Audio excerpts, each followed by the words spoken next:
Kandungan Romlah sudah masuk hitungan 9 bulan. Dia hanya menunggu hari untuk melahirkan. Bidan memperkirakan Romlah akan melahirkan di ujung Ramadan. Dan itulah yang mencemaskan Sunodi Abdurrahman, suaminya. Dia tentu saja berbahagia karena akan segera punya anak dan tanggung jawab baru sebagai seorang bapak.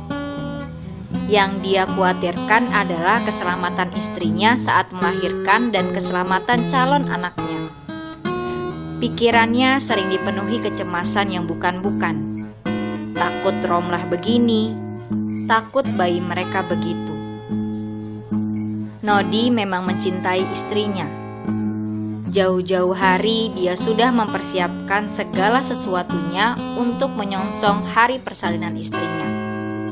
Namun, semakin mendekati hari kelahiran, kecemasannya semakin mengaduk-aduk. Mau mengadu ke Matpiti, mertuanya, dia segan. Mau curhat ke Cak Dlahom yang juga mertuanya, apalagi. Dia kebingungan sendiri. Romlah sudah mengingatkan agar Nodi tak usah berpikir yang bukan-bukan, agar menyerahkan semuanya pada Allah. Kita kan hanya bisa berusaha, Mas. Iya, Dik. Tapi menyerahkan semua pada Allah itu seperti apa? Aku mencemaskanmu, mencemaskan anak kita. Aku sudah menyerahkan pada Allah, tapi aku tetap cemas. Begitulah jawaban Nodi ketika Romlah mencoba menenangkan hatinya. Dia sebetulnya juga cemas. Kecemasannya bahkan jauh lebih besar ketimbang kecemasan Nodi. Namun, dia berusaha tenang dan mencoba mengerti kegelisahan suaminya. Dan sudah sebulan terakhir, wajah Nodi lebih sering tampak seperti air keruh. Dia tetap selalu tersenyum, tapi matanya seperti menyorotkan sesuatu yang berat. Cak Dlahom melihat perubahan wajah Nodi itu. Dia melihat Nodi bukan Nodi yang biasa dia lihat, berwajah cerah. Nodi akhir-akhir ini adalah Nodi yang selalu menyendiri atau hanya berdua dengan Romlah. Maka pada suatu malam, Cak Dlahom menemui Nodi yang sedang bersantai bersama istrinya di teras depan. Dia segera duduk di lantai. Anak dan mantunya itu kaget. Mereka hendak turun dari lincah, tapi Cak Dlahom melarang. Tak usah turun, duduk saja di sana. Nodi dan Romlah tak membantah. Nodi menunduk. Romlah main-mainkan tangannya. Mereka tahu kalau Cak Dlahom menemui mereka, biasanya akan ada sesuatu yang penting yang akan disampaikan. Mereka menunggu.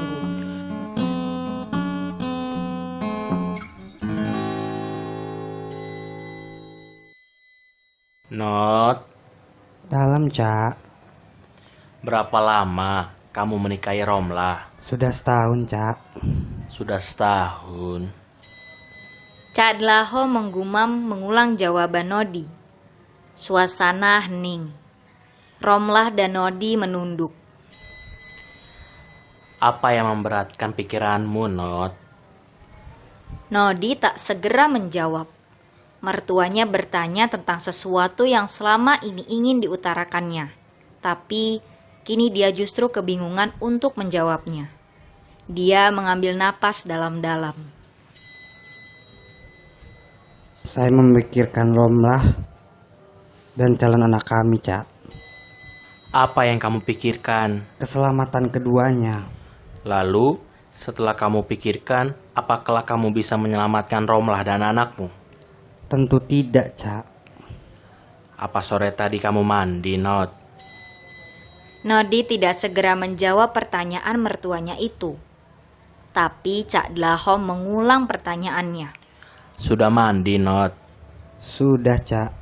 Mandi dengan air? Dalam, Cak. Air bersih? Air yang sama yang kita gunakan setiap hari. Lalu, apa kamu lihat kemana larinya air yang kamu gunakan untuk mandi? Mengalir ke selokan. Benar, kamu lihat air itu mengalir ke selokan. Tidak, Cak. Saya hanya melihat air dari kamar mandi masuk ke lubang pembuangan.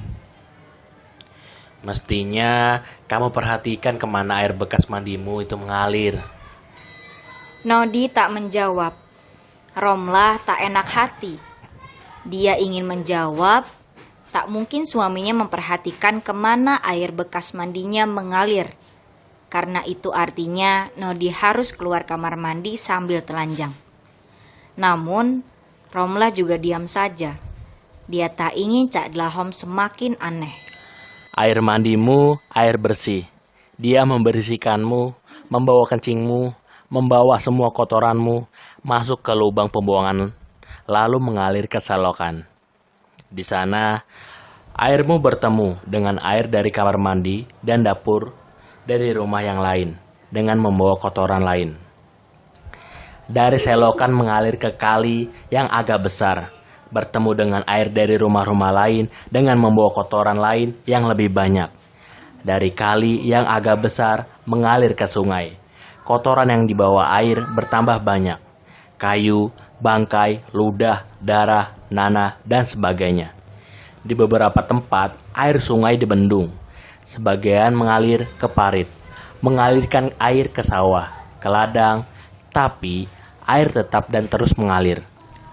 Membawa apa saja yang dibuang kepadanya, menghanyutkan apa saja.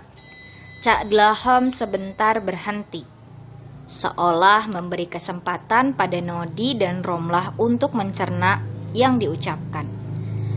Dia menyalakan rokok, mengisapnya dalam-dalam. Semuanya dibawa oleh air, dibawanya ke laut, dan laut menerima semua pembuangan dari seluruh sungai, dari mana saja, dan kamu tentu tahu, air kotor itu semuanya lalu menjadi bersih di laut. Airnya bersih dan membersihkan. Suci menyucikan, semua yang hidup di dalamnya boleh kamu makan bila kamu mau. Kamu sudah tahu kan, Not? Dalam, Cak. Apa yang menjadi bebanmu, menjadi pikiranmu, menjadi kecemasanmu, tidaklah seberat beban yang wajib dibawa oleh air, Not. Air bahkan tak pernah mengeluh, tak pernah murung, tak pernah mencemaskan apapun yang datang atau dibuang kepadanya. Dalam, Cak. Lalu, apa yang kamu cemaskan, Not? Mengalirlah seperti air. Bawa saja semuanya, hadapi. Alirkan semuanya hanya menuju kepada zat pemelihara. Semata hanya kepada dia, tidak ada yang lain, tidak kepada yang lain. Matur nuwun, Cak. Matur nuwun, Cak. Romlah memotong suara Cak Dlahom. Cak Dlahom kembali mengisap kreteknya. Nodi turun dari lincak, menghampiri mertuanya lalu mencium tangannya. Romlah menyusul suaminya. Mata Cak Dlahom berkaca-kaca. Sebentar lagi dia akan jadi kakek, anak dari Romlah dan Nodi. Terima kasih, Cak. Kami pamit. Mau masuk kamar, mau tidur.